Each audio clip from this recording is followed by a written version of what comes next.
आणि आता जे गुरु झालेत पैसे घेऊन शिकवतात ते गुरु कधीच नाही. ते प्रोटोकॉल देतात, ते एक प्रेप कोच तुम्ही त्यांना बोलू शकता. पैसे घेऊन शिकवणारा कधी गुरु असू शकत नाही. बॉडी बिल्डर किती मोठा असू द्या, कितीही मोठा बॉडी बिल्डर तो स्वतःच्या बॉडीचं ऑब्झर्वेशन करूच शकत नाही. त्याला एक कोचची गरज लागतेच. जसं जसं तुम्ही पुढे जाता तसे तसे त्या लेवलचे कोचेस लागतात. जे नातेवाईक सर जे आमचे होते ते हसत होते, अरे काय चड्डीवरती, हा काय घरी सगळे पॉलिटिशियन लोक, घराचं एवढं नाव आहे आणि हा काय चड्डीवरती कलर वगैरे लावून. मी पण ओल्ड बॉडी बिल्डर, ओल्ड पोजेसच मारतो, मी त्यांनाच फॉलो करतो. आणि वर्कआउट पण माझं सर तसाच आहे. म्हणजे मी जुना वर्कआउट ओल्ड वर्कआउटच करतो जास्त. ओल्ड स्कूलच करतो.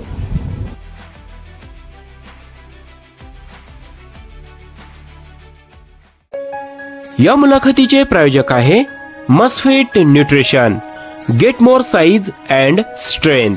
मस्फिट न्यूट्रिशन या नामांकित ब्रँडच्या ऑर्डर किंवा डीलरशिपसाठी आजच संपर्क साधा.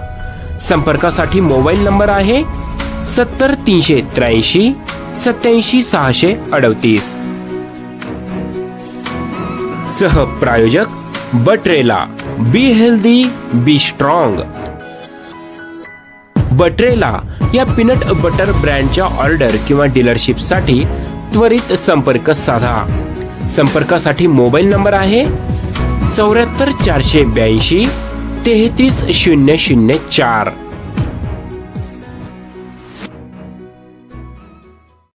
नमस्कार फिटनेस प्रेमींनो, मी ईश्वर ठाकरे. ईश्वर ठाकरेच फिटनेस मंत्र या आपल्या हक्काच्या युट्यूब चॅनल मध्ये खूप खूप स्वागत. तर अजून ज्यांनी कोणी माझ्या चॅनलला सबस्क्राईब केलं नसेल तर प्लीज चॅनल नक्की सबस्क्राईब करा. तुमच्या हक्काचा हा युट्यूब चॅनल आहे. तत्पूर्वी या मुलाखतीचे प्रायोजक आहे Musfit Nutrition. Get more size and strength. सह प्रायोजक बट्रेला. Be healthy be strong. तर आज माझ्यासोबत युवा शरीर सौष्ठवपटू जोडले गेले आहेत भूषण पाटील. आपल्या भिवंडी परिसरामध्ये ते वास्तव्यास आहे. त्यांची एक संपूर्ण बॉडी बिल्डिंग मधली सक्सेस स्टोरी आज आपल्या या युट्यूब चॅनलच्या माध्यमातून जाणून घेणार आहोत. यापूर्वी अनेक बॉडी बिल्डर आपण बघितलेले आहात. प्रत्येकाची स्टोरी ही वेगवेगळी असते. कोणी गरिबीतून वर आलेलं असतं तर कोणी खूप मेहनत आणि कष्ट करून वर आलेला असतो. पण आज माझ्यासोबत जो बॉडी बिल्डर आहे तो सुद्धा एक खडतर प्रवास करत आज या शिखरापर्यंत येऊन पोहोचलेला आहे. भूषण पाटील यांचं आपल्या या युट्यूब चॅनलमध्ये खूप खूप स्वागत. भूषण सर, माझा नेहमीचाच प्रश्न आहे तुम्हाला, तुमचं बालपण, शालेय शिक्षण, एक महाविद्यालयीन शिक्षण तुमचं नेमकं कुठे कंप्लीट झालं? माझं गाव मूळतः कोवळी गाव आहे आणि माझं शिक्षण वगैरे भिवंडी सिटीमध्येच झालेलं आहे. BNN कॉलेजमध्ये मी ग्रॅज्युएशन कंप्लीट केलेलं. अरे वा. बॉडी बिल्डिंग तसा बघायला गेला तर खूप हार्डवर्क आहे या गेम मध्ये. खूप पेशन्स ठेवावा लागतात, रात्रंदिवस मेहनत, त्यासोबत डाएट सुद्धा हा फार महत्वाचा असतो. तर तुम्ही बॉडी बिल्डिंगच का निवडलं? क्षेत्र बरेच होते, क्रिकेट होतं, कबड्डी होतं, बरेच खेळ आहे, हेच क्षेत्र का निवडलं? मूळतः सर जे वडील कुस्तीपट्टू होते, ऑल इंडिया नॅशनलचे चॅम्पियन ऑफ चॅम्पियन झाले. 1985-86 साली जी ऑलिम्पिक झाली, एशियन ऑलिम्पिक, तिकडे त्यांनी गोल्ड मेडल घेतलेलं. कुस्तीचे जेनेटिक्स आधीपासूनच बॉडीमध्ये असल्यामुळं ते म्हणजे एक स्पोर्ट्समॅन होतं आतमध्ये. बरोबर. खेळ बॉडी बिल्डिंग याच्यासाठी कुस्ती खेळलो मी. त्याच्यानंतर कुस्ती जास्त इकडे नव्हती, व्यायामाची आवड होती तर मग व्यायाम करत गेलो कंटिन्यू. वयाच्या 16 वर्षापासून व्यायाम माझा कंटिन्यू चालू आहे आतापर्यंत. त्याच्यानंतर एक वेळ अशी आली का बॉडी चांगली होत गेली तर विचार केला का चला आपण बॉडी बिल्डिंग करूया. पण हा डोक्यात विचार का आला बॉडी बिल्डिंग करावं? एकदा चांगली बॉडी एकदाच बनवायची आणि एकदा स्टेजवरती उतरायचं हा स्वप्न होतं. पण जेव्हा बॉडी बिल्डिंग केली आणि स्टेजवरती उतरलो त्याच्यानंतर मग ते वेळ लागलं बॉडी बिल्डिंगचं का आता अजून करायचंय. मग तालुका जिंकायची आहे, जिल्हा जिंकायची आहे, राज्य जिंकायचं आहे, नॅशनल जिंकायचं आहे, इंटरनॅशनलचं स्वप्न, मग ते वाढत गेलं. जेव्हा बॉडी बिल्डिंगचा किडा तुमच्या अंगामध्ये शिरला तर सुरुवातीला पहिली स्पर्धा तुम्ही कोणती खेळाला आणि तिथला एक तुमचा वैयक्तिक अनुभव काय होता? बॉडी बिल्डिंग मी बॉडी तर बनवलेली पण ऍक्च्युअल मध्ये काय झालेलं, मला पोजेस एवढे चांगले करता येत नव्हते आणि बॉडी बिल्डिंग करायची होती. नॉर्मली मी पहिली स्पर्धा खेळलो, कुठली स्पर्धा कुठे खेळायची माहिती नव्हतं. फक्त एका मित्राने सांगितलं अशी स्पर्धा आहे बॉडी बिल्डरची, आपण खेळूया. चालेल, चला खेळूया. आणि ती स्टेट लेवलची स्पर्धा होती. त्या पहिल्या स्पर्धेत खेळलो मी. दिव्याला स्पर्धा होती आमची, दिवा विकास प्रतिष्ठानची. कोणत्या वर्षी? 2017 जानेवारी मे बी 28 जानेवारी. तेव्हा मी पहिली स्पर्धा खेळलो आणि मग त्या स्पर्धेत 6वा नंबर लागला आणि त्या दरम्यान चांगले सर्टिफिकेट आणि ट्रॉफी वगैरे चांगली मोठी भेटली. किती आनंद झाला? हो, भरपूर आनंद झालेला. आणि मग त्याच्यानंतर मग अपेक्षा वाढल्या का पहिल्या दुसऱ्या तिसऱ्या नंबरला गोल्ड मेडल भेटतो, चला एकदा गोल्ड मेडल घेऊया. अशा अपेक्षा वाढत वाढत गेल्या. मग टायटल घेऊया, असं ते वाढत वाढत गेलं. पण शरीर सौष्ठव बॉडी बिल्डिंग ह्या खेळामध्ये गुरु हा पार्ट फार महत्वाचा असतो, कारण त्याच्याशिवाय आपण यशाची शिखरं ही पारच करू शकत नाही. बरोबर. तर त्यावेळी तुमचा गुरु हा सुरुवातीच्या काळामध्ये नेमकं कोण होता? अगोदर तर सर वर्कआउट करायचो, आयडिया नव्हती. जसं आताची मुलं बघतात युट्यूब वगैरे तसं, पण ते त्याच्याने योग्य मार्गदर्शन कधी कोणाला भेटतच नाही. म्हणजे गुरु हा खूपच गरजेचा आहे. सर्वात आधी तर माझे डॉक्टर होते, म्हणजे ते केतन म्हस्के म्हणून. मी त्यांच्याकडून स्टार्ट केलं. त्यांनी चांगला सपोर्ट पण केला मला. पण ते डॉक्टर असल्यामुळे जास्त वेळ मला त्या फील्डचे नसल्यामुळे देऊ शकले नाही. मग म्हणजे ते प्रतीक दादा म्हणून आहेत पुरणचे. प्रतीक दादा. हो, प्रतीक दादा फार मोठे बॉडी. हो हो हो. त्यांचा मला मेसेज आला फेसबुकवरती का आता काय करतोय. मी बोललो का दादा मी एकच कॉम्पिटिशन खेळलो, आता मला काही एवढं खेळायचं नाही. म्हणून तुझी एवढी चांगली बॉडी आहे, तू काय करतो, तू खेळायला पाहिजे. मी बोललो मला मार्गदर्शन नाही योग्य. ते बोलले का मी करतो तुला मार्गदर्शन. ओळख काय फक्त फेसबुक? हा, स्टार्टिंगला फेसबुकवरूनच आमची ओळख झाली. त्याच्यानंतर त्यांनी मार्गदर्शन केलं मला. आतापर्यंत त्यांचं मार्गदर्शन आहे. ऍज अ ते माझे गुरु, मी त्यांना मोठा भाऊच मानतो. त्यांचा खूप रोल माझ्या बॉडी बिल्डिंग करिअरमध्ये महत्वाचा आहे. तुमच्या गुरुंबद्दल तुम्ही सांगितलं, पण आजच्या घडीला जर बघायला गेलं, आज तुमच्याकडे तयारी करताय कोणी कॉम्पिटिशनची प्रिपरेशन करताय. बरोबर. उद्या दुसऱ्याकडे जाणार, दुसऱ्याकडे तिसऱ्याकडे जाणार, तिसरा दुसऱ्याला शिवाय देईल, दुसरा पहिल्याला शिवाय देईल. तर याबद्दल काय वाटतं? वैयक्तिक मत काय तुमचं?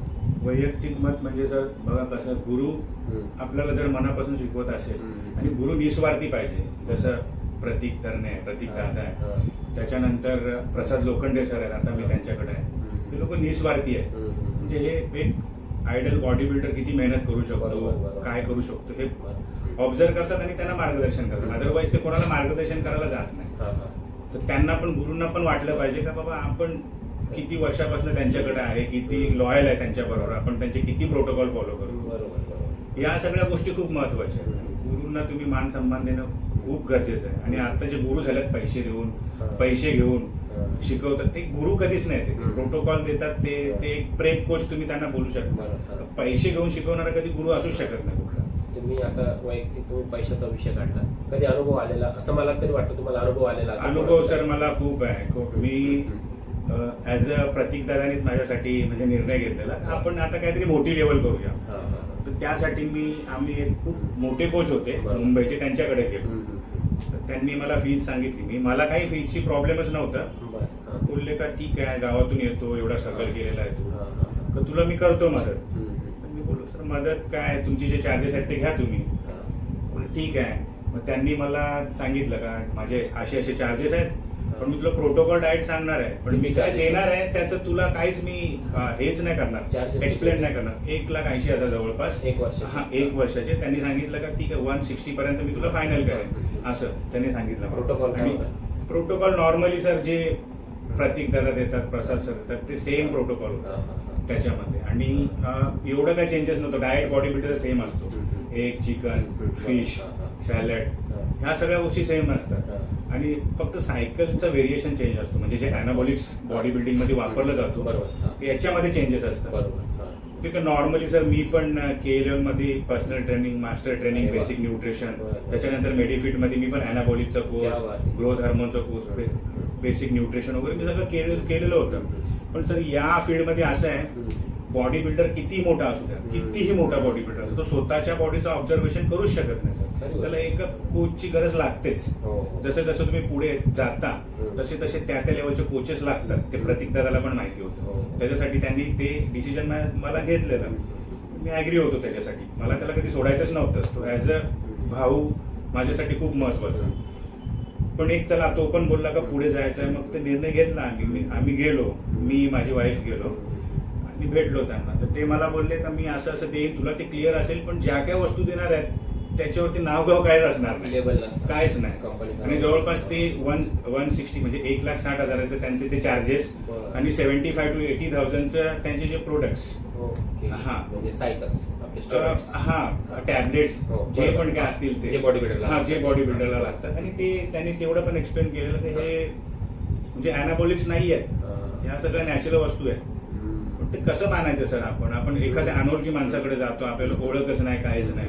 आता तुम्हाला एका बॉटलमध्ये ते काय देतात आणि काय नाही ते विचार केला मी, त्यांना समोरच नाही ना बोललो, कारण ती खूप मोठी व्यक्ती होती. तर त्याच्यानंतर बरं एवढं पैसे पण द्यायचे आणि आपल्याला शिकायला पण काय भेटणार नाही, मग ते का उपयोग आहे मग असं. हा एक प्रकारचा धंदा झाला ना सर. आता बघा बॉडी बिल्डर ठीक आहे, माझं बजेट आहे, पण असे पण खूप चांगले चांगले बॉडी बिल्डर, त्या लोकांचं बजेटच नाही सर, त्यांना 3, 4, 5 लाखात बॉडी बिल्डिंग कम्प्लीट करायची आहे त्यांना ती बॉडी बिल्डिंग, आणि त्यांच्याकडे नाही पैसे तर ते लोक तर मरून जातील सर. ते चांगले कोचेस हायर करू शकत नाही, म्हणून इंडियामधले बॉडी बिल्डरना सर आजच्या टायमाला पुढेच जाऊ शकत नाही.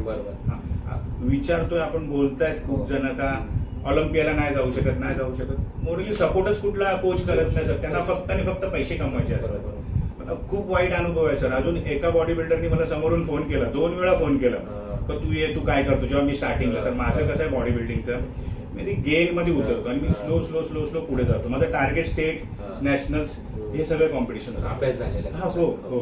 तर मला आधी 4 पिऊन डिस्ट्रिक्ट खेळून ना स्टेटला बॉडी खराब करायची नव्हती. तर त्यांनी मला बोलवलं का तू काय करतो असं तसं, तू माझ्याकडे. मला वाटलं आता सरांनी समोरून बोलवलं तर मला गायडन्स करतील का तू हे चेंजेस कर, असे चेंजेस कर.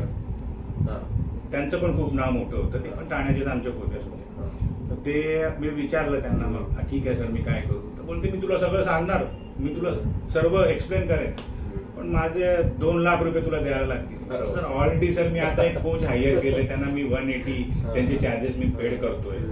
आता तुम्हाला एवढे पैसे कुठे, माझं बजेट आहे पण मग मला इंटरनॅशनल खेळता येणार नाही. पण ह्या वर्षी मी बजेट एकदम म्हणजे फिक्स करून खेळतोय, त्याच्यासाठी मी तयारी केली, मला कुठे लॅक करायचं नाही. सुरुवातीला खेळून मग माझ्याकडे पैसेच नाही किंवा काय आणि मला माघार घ्यायची नाही, माझं एक बजेट फिक्स आहे. तर मी त्यांना, आपण विचार करतो, आपण प्रत्येक बॉडी बिल्डर जसं रिस्पेक्ट करतो, आपण तोंडावरती त्याला कसं बोलायचं नाही करायचं मला तुझ्याकडे, बोलो सर ठीक आहे विचार करून सांगतो. त्यांचा त्याच्यानंतर फोन आला, मी बोललो की सर सॉरी माझं तेवढं बजेट नाही. 1-2 महिन्याचं मी त्यांना तेच सांगितलं, त्यांना बोललो मी फोनवरती, बरं सर 1-2 महिन्याचं, बरं तुम्ही एवढे पैसे मागता, मला एक इंटरनॅशनल बॉडी बिल्डर किंवा इंटरनॅशनल कोच मी हायर करू शकतो सर याच्यासाठी. बोललो ठीक आहे, ते तुझा प्रश्न आहे. पण त्याच्यानंतर काय बोलणंच झालं. सर कसं असतं माहिती, गुरु आहेत चांगले, नाही असं नाही, ज्यांनी संघर्ष केलाय ना, ज्यांनी कष्ट केलाय ना माझ्यासारखे, मला पण अशा लोकांनी लुबाडलेलं आहे, मी पण शिकलोय का एवढे पैसे दे, आणि मग आपल्याला माहिती आहे ही प्रोटीन किती 3,000ला आहे, 5,000ला आहे, 10,000ला देणारे लोक आहेत. पण सर त्यांची इमेज काय आता माझ्या नजरेत, आता मला माहिती पडल्यानंतर ते त्यांचं मोरल डाऊन झालंय ना सर. असं कधी अशी लोक आणि अशी जे असतात हे कधी गुरु वगैरे काहीच नसतं. बरोबर. आता या सगळ्या गोष्टी तुम्ही आता तुमच्या एक मार्गदर्शक कसं असला पाहिजे या गोष्टीवर झालं.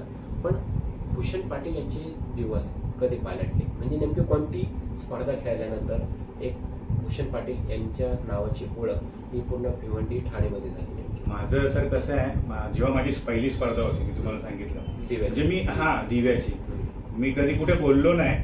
माझे मित्र पण शौक असतील आता, हे जे तुमच्या चॅनलवरती मी पहिल्यांदा बोललोय, त्याच दिवशी सर माझं टीडीसी बँकेत माझं मॅनेजरची पोस्टिंग होती, ऑलमोस्ट फायनल होतं.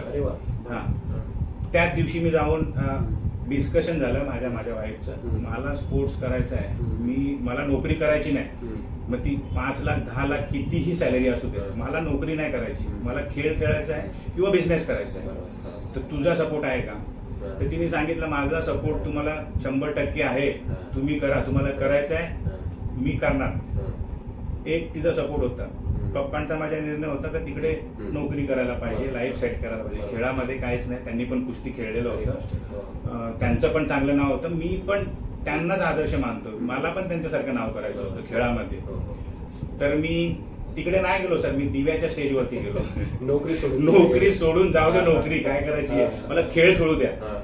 कसं आहे आपल्याला आता आपल्या इच्छा आत्ताच पूर्ण करायला भेटतील सर, ज्या असतील तर. नंतर मग पस्तावा होतो, मला ही संधी होती आणि मी काहीच करू शकलो नाही. ह्या सगळ्या गोष्टी नाही व्हायला पाहिजेत पुढे काय, म्हणून आपल्याला जसं वाटतं तसं जगायला पाहिजे. म्हणून एक चांगला बॉडी बिल्डर मला तरी वाटतं की तो निर्णय माझा चांगला होता. आता माझे आई वडील झाले, माझे मित्र झाले, माझी बायको झाली, माझी मुलं झाली सर छोटी छोटी, ते प्राऊड फील करतात. माझे डॅडी हा बॉडी बिल्डर आहे, ते युट्यूब वरती वगैरे बघतात, प्राऊड फील होतं सर. हे सगळं महत्वाचं आहे. मी मॅनेजर होऊन किंवा कुठं नोकरी होऊन हे कोणी प्राऊड फील नसतं केलं सर, काहीच नाही. आता जे नातेवाईक सर जे आमचे होते ते हसत होते, अरे काय चड्डीवरती हा, काय घरी सगळे पॉलिटिशियन लोक, घराचं एवढं नाव आहे आणि हा काय चड्डीवरती कलर वगैरे लावून होतो.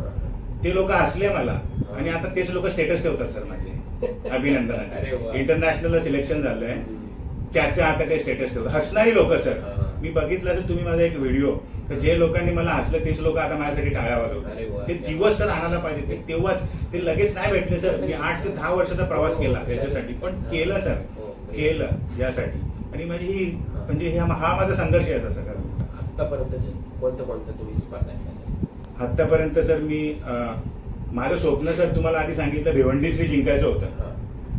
भिवंडीश्री मला खेळायलाच नाही भेटली सर कधी, कारण त्याच्यानंतर मी स्टेटचा जो कॉम्पिटिशन खेळलो त्याच्यानंतर ठाणेश्री होती. तुम्ही ठाणेश्री मी माझं बघा नशीब एवढं चांगलं होतं, त्याच वर्षी जी ठाणेश्री होती ती नवोदितांसाठी होती. मी नवीन असल्यामुळं आणि माझी बॉडी चांगली होती त्या दरम्यान सर. आमच्या इकडे रिजवान फरीद म्हणून युनिव्हर्सल जिमचे, मी त्यांच्याकडे गेलो. त्यांनी तेरा बॉडी तो अच्छा है लेकिन तेरे को पोजिंग नहीं आता रे, इसके लिए तेरा नंबर नहीं आता. मैं बोलो सर आप सिखाओ.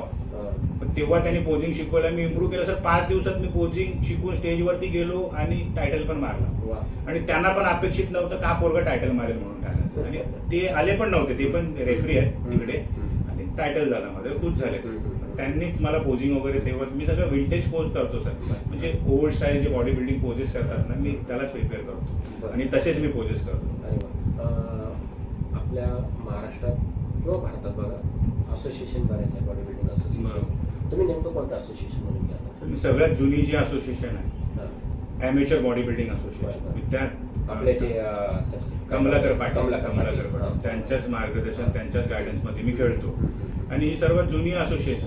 आणि सर इकडे आमच्या ठाणे, कल्याण, भिवंडी, शहापूर जो आमचा ग्रामीण भाग आहे इकडे ही खूप जास्त पसरलेली आहे, आणि इकडे जास्त स्पर्धा होतात. आणि स्पर्धकाला सर त्या बॉडी बिल्डरला तेच पाहिजे का आपल्या गटामध्ये आपलं नाव झालं पाहिजे, म्हणजे आपल्या भागात आपलं नाव झालं पाहिजे. त्याच्यासाठी मी ती संघटना चॉईस केली. आणि आमचे सगळे स्पर्धक जे भिवंडी, कल्याण, शहापूर वगैरे ग्रामीण भागातले सर्व स्पर्धक जे आहेत वसईपासून तर त्याच संघटनात खेळतात. पण असोसिएशनचे आजही बघायला गेलं, पूर्वीपासून बघत आलोय की असोसिएशनचे खूप सारे वाद आहेत. बरोबर. पण ह्या वादामध्ये बॉडी बिल्डर कुठेतरी भरडला जातो असं वैयक्तिक तुम्हाला वाटत नाही का? सर वैयक्तिक म्हणजे बघा एक माझ्याच बरोबर घडलेली घटना आहे. असोसिएशन वाले काय करतात, कुठे मर्चचे कोलॅबरेशन वाले कॉम्पिटिशन होतात ना तिथे काय करतात. आता मी ॲमेचरचा आहे, मी ॲमेचरचा आता मी तुम्ही बघितलं मी हॅट्रिक 3 वेळा महाराष्ट्र श्री घेतली. तर मग समोरची दुसरी असोसिएशन काय करते, त्यांच्या ज्यांच्याबरोबर कोलॅब असते ना, हा त्यांचा बॉडी बिल्डर आहे ना याला पुढे जाऊन नाही द्यायचं. मग ते काय करतात, माझ्या जोडीला झालेली घटना आहे. इंडियाचाच बॉडी बिल्डर जो आता मिस्टर एशियाला त्यांनी जवळपास गोल्ड मेडल मारून आला विदर्भातला, त्याला माझ्या अगेन्स्ट घेऊन आले का मला टायटल नाही भेटावं म्हणून. हे असे करतात, म्हणजे समोरच्या बॉडी बिल्डरला पुढेच जाऊन देत नाही हे लोक.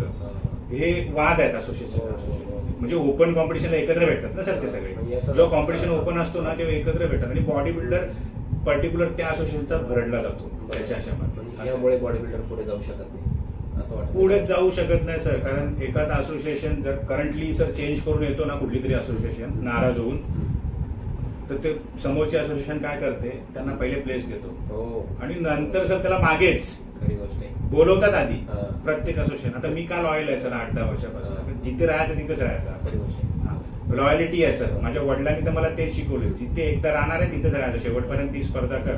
आपल्याला कुठली नोकरी नको, काय नको, आपलं सगळं चांगलं आहे त्याच्यासाठी. ती मी लॉयल आहे सर. मला खूप आता तुम्हाला नाव नाही घेत, त्यात लोकांचे मला फोन येतात, तू इकडे गेल, तू इकडे गेल, तू इकडे गेल. मी लॉयल आहे सर. कमलाकर पाटील त्यांची जी असोसिएशन आहे तिकडे मी कंटिन्यू करतोय, असं मी कधीच चेंज केली नाही. असं की हे असोसिएशनचे वाद कधी मिटतील का? इंटरनल वाद बोलताय का?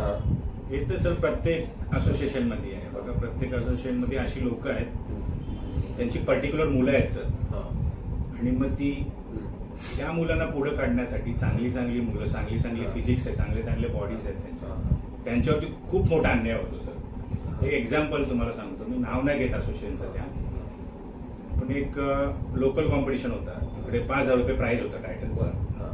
तिकडे एक माझ्या परिचयाचाच आहे बॉडी बिल्डर, तो जिंकला खूप वर्षांनी. जिंकल्यानंतर त्याला ते भेटले तिकडचे लोक का कॉंग्रॅच्युलेशन, तुला आम्ही टायटल दिलं. तर मग काय आमचा विचार आहे, काय पाहिजे तुम्हाला. त्यांनी पार्टीला बसवलं. 5,000चं टायटल आणि 8,000ची पार्टी झाली त्याची.